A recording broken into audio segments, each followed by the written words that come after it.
ত্রিপুরার হাজার হাজার শিক্ষক এবং সরকারি চাকরি প্রার্থীদের জন্য একটা ঐতিহাসিক দিন। যে অবিচার ২৫ বছরের বেশি সময় ধরে চলছিল, যে অবিচারকে সবাই মেনে নিতে বাধ্য হয়েছিল, আজ সেই অবিচারের উপর সরাসরি আঘাত করেছে রাজ্যের উচ্চ আদালত।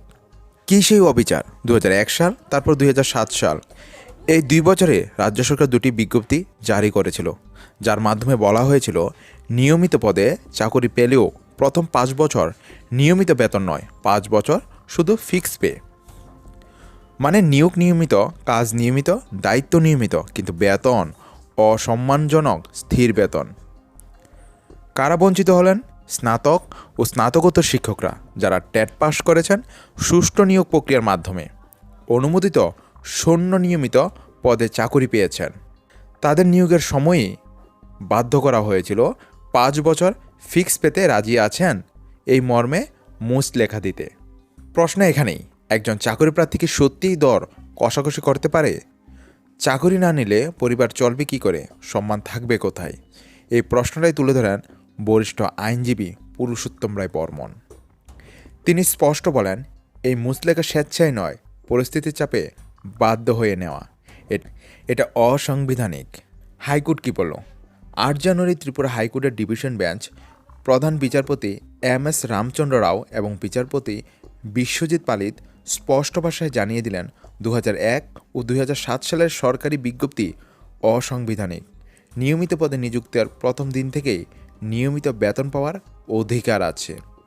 ৫ বছর ফিক্স পে রাখা আইনের পরিপন্থী ও অযৌক্তিক। এমনকি আগের একক বিচারপতির রায়ও খারিজ করে দেওয়া হয়েছে। তো কী নির্দেশ দিল আদালত? হাইকোর্টের নির্দেশ দিয়েছে চাকরির প্রথম দিন থেকেই নিয়মিত বেতনক্রম কার্যকর করতে হবে। রিট মামলা দায়ের ৩ বছর আগের বকেয়া বেতন, সেই বকেয়া টাকার উপর ৯% সুদসহ আগামী ২ মাসের মধ্যে পরিশোধ করতে হবে এবং রাজ্য সরকারকে প্রত্যেক আবেদনকারীকে ২,০০০ টাকা করে মামলার খরচ দিতে হবে। তো রায়ের সবচেয়ে শক্তিশালী কথা, হাইকোর্ট বলেছে সরকার ও একজন চাকরি প্রার্থীর অবস্থান সমান নয়।